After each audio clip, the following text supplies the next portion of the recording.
Good morning बच्चों। मैं नंदकिशोर सिद्धार्थ शिक्षा सदन सीनियर सेकेंडरी स्कूल सुजित रोड में आपका स्वागत है। और आज हम पढ़ने जा रहे हैं कक्षा 6 के विषय हिंदी व्याकरण पार्ट 8 विशेषण का पार्ट 4 पढ़ने जा रहे हैं। तो इसमें हमने देखा प्यारे बच्चों कि विशेषण जो है, जैसे मोहन की बिल्ली काली है, तो काली जो है वो विशेषण है, ठीक है ना। और इस प्रकार विशेषण के 4 भेद होते हैं। कितने भेद होते हैं? 4 भेद। गुणवाचक विशेषण, संख्यावाचक विशेषण, परिमाणवाचक विशेषण और सार्वनामिक विशेषण। गुणवाचक में गुण, दोष, रंग, आकार, स्वभाव आदि का बोध कराया जाता है, जिसमें गुण में ईमानदार, सुशील, अच्छा, दोष में कंजूस, अशिष्ट, कायर, आकार में लंबा, मोटा, सुडौल, चौकोर, दशा में रोगी, स्वस्थ, कमजोर, हल्का, स्वाद में मीठा, नमकीन, कड़वा, काल, बोधक में प्राचीन, नवीन, कल, परसों, पाक्षिक, और स्थान में भारतीय, विदेशी, पहाड़ी, इस प्रकार। और परिमाण में नाप तोल के बारे में बताया जाता है, जिसमें 2 प्रकार होते हैं, निश्चित और अनिश्चित। और संख्यावाचक में संख्या बताई जाती है, और ये भी 2 प्रकार के होते हैं। तो अब देखिए सार्वनामिक विशेषण, जिसे हम संकेतवाचक विशेषण भी कहते हैं। ये सर्वनाम की तरह होते हैं। सर्वनाम के तो शब्द प्रयोग में किए जाते हैं, लेकिन ये विशेषण के रूप में काम में लिए जाते हैं। तो सार्वनामिक अथवा संकेतवाचक विशेषण जो है, जैसे सर्वनाम वो स्कूल जा रहा है, सार्वनामिक वह लड़का स्कूल जा रहा है। तो सर्वनाम और सार्वनामिक विशेषण में अंतर भी बताया गया है। तो अब अपन आते हैं विशेषणों, संख्यावाचक और परिमाणवाचक विशेषण में अंतर। संख्या में तो फिक्स होता है कि कक्षा में 20 छात्र बैठे हैं, और परिमाण में कक्षा में थोड़े छात्र बैठे हैं। थोड़े कितने, ठीक है ना। अब प्रविशेषण में क्या होता है कि जो शब्द विशेषण की भी विशेषता बताए उन्हें प्रविशेषण कहते हैं। जैसे ये बहुत लाल सेब, लाल तो है लेकिन बहुत लाल है, इसलिए ये बहुत जो है वो प्रविशेषण कहलाता है, ठीक है ना। अब विशेषणों की तो तुलना है, किसी सामान्य में एक को अच्छा बताया जाता है, दूसरे में देखते हैं 2 में से किसी एक को, और फिर आता है सबसे अच्छा। तो समूह में जितने भी बैठे किसी एक को चुना जाता है। तो अब देखिए आगे, किसी संज्ञा अथवा सर्वनाम के गुण दोषों की क्या की जाती है? तुलना की जाती है। तुलना करने को विशेषणों की तुलना या अवस्थाएं कहा जाता है। तुलना के आधार पर विशेषणों के 3 अवस्थाएं होती है। कितनी अवस्थाएं होती है? 3। एक मूलावस्था, जो मूल अवस्था में रहता है। दूसरा होती है उत्तरावस्था, यानी कि इससे अच्छा। फिर होती उत्तमा अवस्था, और ये इससे भी अच्छा बताया जाता है। इस प्रकार याद रखना, तुलना के आधार पर विशेषणों की 3 अवस्थाएं, मूलावस्था, उत्तरावस्था और उत्तमा अवस्था। अब देखिए मूलावस्था, इसमें किसी एक वस्तु, मूल अवस्था में ध्यान रखना, इसमें किसी एक वस्तु या प्राणी की अन्य किसी से तुलना नहीं की जाती है। वो जैसा है वैसा ही है, अच्छा है, बल्कि विशेषणों का सामान्य प्रयोग किया जाता है। किसी से तुलना नहीं की जाती है और उसमें अच्छे बदले। जैसे बगीचा सुंदर है, तो भी ये सुंदर एक सामान्य अवस्था में है, ठीक है ना। कितना सुंदर है वो नहीं पता। संगीता अच्छी लड़की है, क्लियर, अच्छा एक सामान्य बता दिया। वैभव मोटा लड़का है, वो मोटा है, बस इतनी सी इसमें बात की गई है। देखिए उत्तरावस्था। उत्तरावस्था में होता है कि जब किसी विशेषण द्वारा दो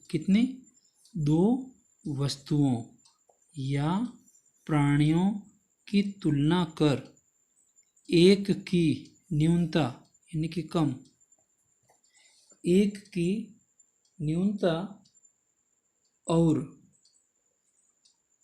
अथवा अधिकता यानी कि ज़्यादा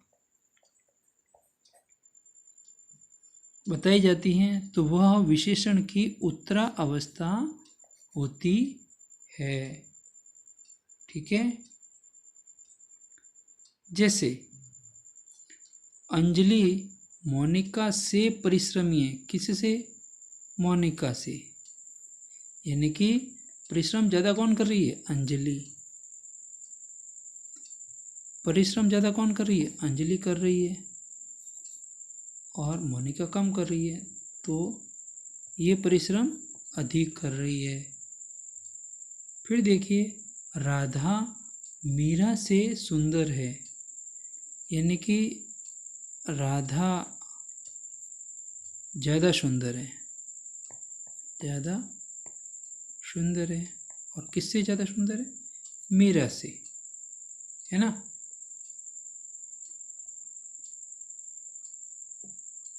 गौरव कौशल से मोटा है। अब गौरव जो है वो मोटा है, मोटा तो है लेकिन तुलनात्मक रूप से किससे मोटा है? कौशल से। ठीक है ना। तो अब देखिए उत्तम अवस्था तीसरी। इसमें ध्यान देना, इस अवस्था में दो से अधिक दो से अधिक वस्तुओं या व्यक्तियों की तुलना कर उनमें से एक की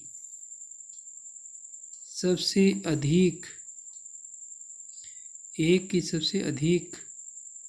न्यूनता या अधिकता बताई जाती है। यानी कि जो सभी हैं उसमें से किसी एक को श्रेष्ठ या कमज़ोर बताया जाता है। सबसे अधिक न्यूनता या अधिकता बताई जाती है। जैसे रोहित शर्मा सबसे अच्छा खिलाड़ी है। जो टीम होती है 11 खिलाड़ियों की,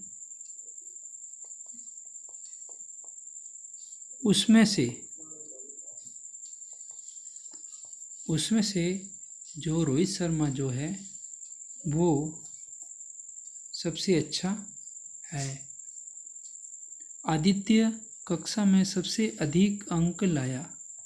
छात्र बहुत सारे, पढ़ाई भी सबको इक्वल करवाई, समान करवाई, लेकिन इसमें से आदित्य के कक्षा में सबसे अधिक अंक आए। उसने प्रश्नों को सही ढंग से हल किया, सही ढंग से समझा और अच्छी तरह से कार्य किया, इसलिए उसके अधिक नंबर आए। तो इस प्रकार देखा जाए तो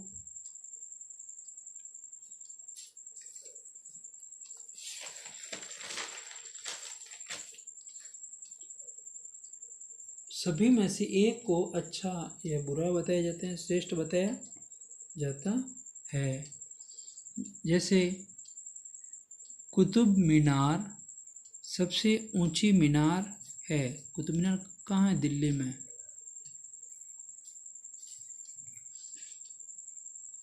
कुतुब मीनार सबसे ऊंची मीनार है। मीनारें तो बहुत सारी है लेकिन सबसे ऊंची कौन सी है? कुतुब मीनार। तो ये उत्तम अवस्था में आ जाती है। अब देखिए तत्सम शब्द यानी कि जो संस्कृत के शब्द हैं, शब्दों में तर और तमप प्रत्यय, ये तर और तमप क्या है? प्रत्यय है, ध्यान रखना।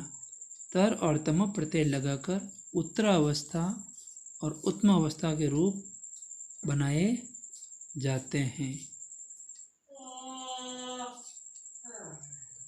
ये मूलावस्था, ये उत्तरावस्था और ये उत्तम अवस्था, ठीक है ना।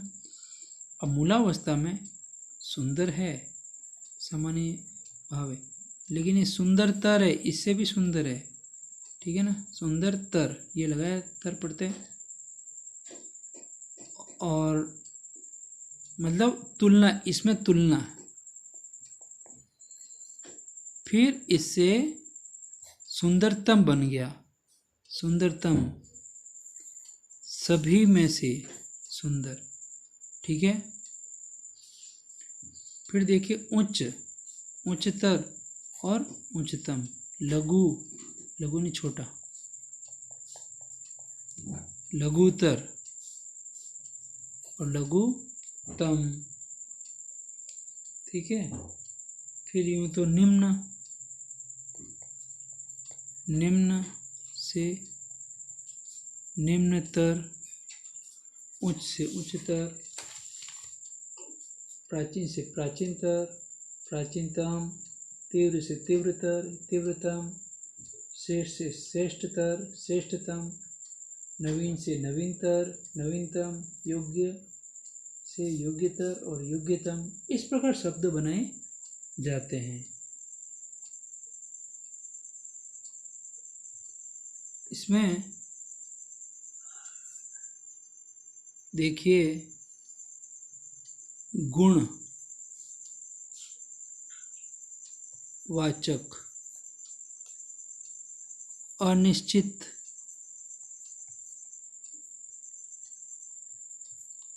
अनिश्चित परिमाणवाचक,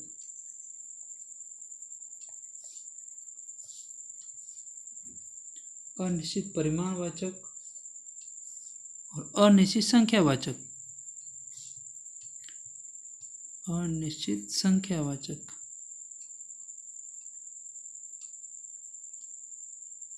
ठीक है ना। इनमें तुलनात्मक अवस्था होती है,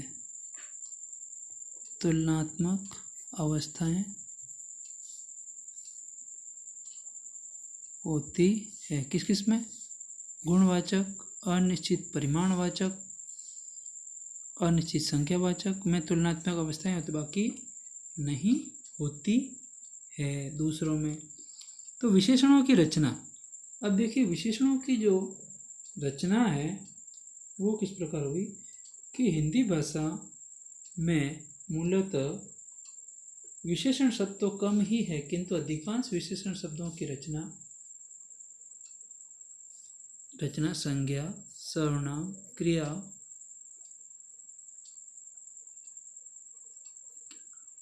अवयव आदि शब्दों के साथ उपसर्ग और प्रत्यय लगाकर की जाती हैं।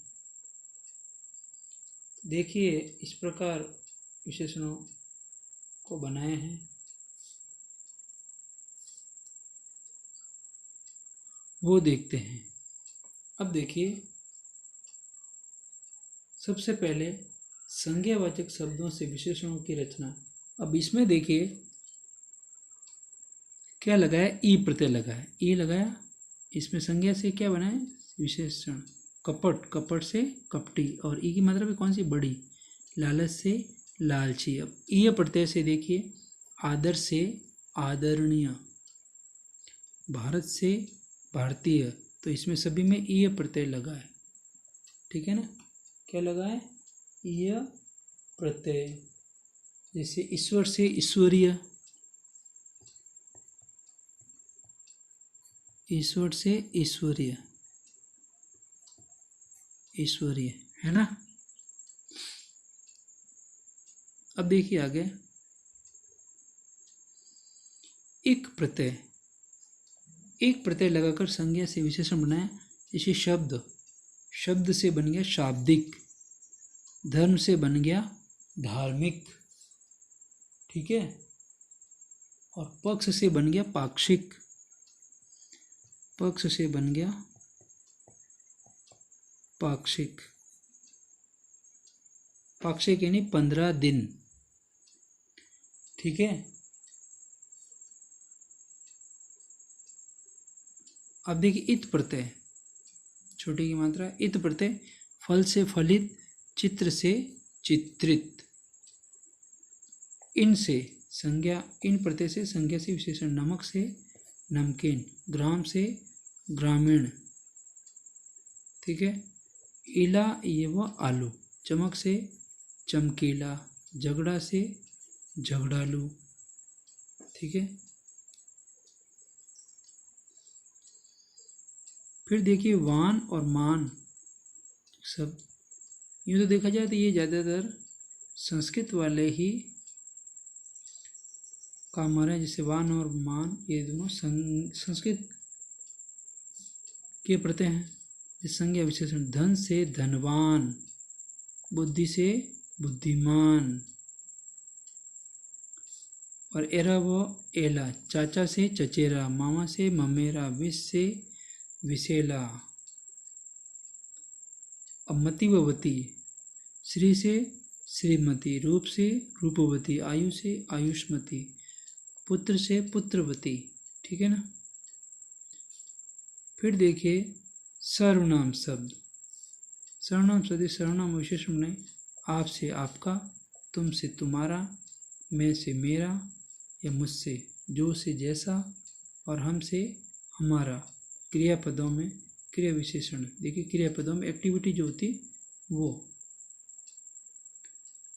कमाना से कमाऊ, उड़ना से उड़ाकू, बेचना से बिकाऊ। फिर अवयव में देखिए बाहर से बाहरी, भीतर से भीतरी, नीचे से निचला, पीछे से पिछला, आगे से अगला, पीछे से पिछला और आगे से अगला। इस प्रकार प्यारे बच्चों आपको ढंग से सुनना है, समझना है और कार्य को भी ढंग से करना है। जब प्रश्न प्रेषित हो तो प्रश्नों को ढंग से लिखना है और फिर उसका आंसर भी उसी के नीचे देना, और फिर स्केल से लाइन खींचना, जिससे कि काम अच्छा दिखे, राइटिंग सुंदर हो, तो आपके बारे में आपका पता चल जाए कि आप कितने व्यवस्थित हैं। नहीं तो बस आप ये काम को बोझ समझे, क्या है काम करना है, ये नहीं, काम करना है तो ढंग से करना है, नहीं तो नहीं, ठीक है ना। आप विद्यार्थी हैं तो एक विद्यार्थी जो है अनुशासन में रहता है और कार्य को भी ढंग से करता है, ठीक है। ध्यान दें। Thank you.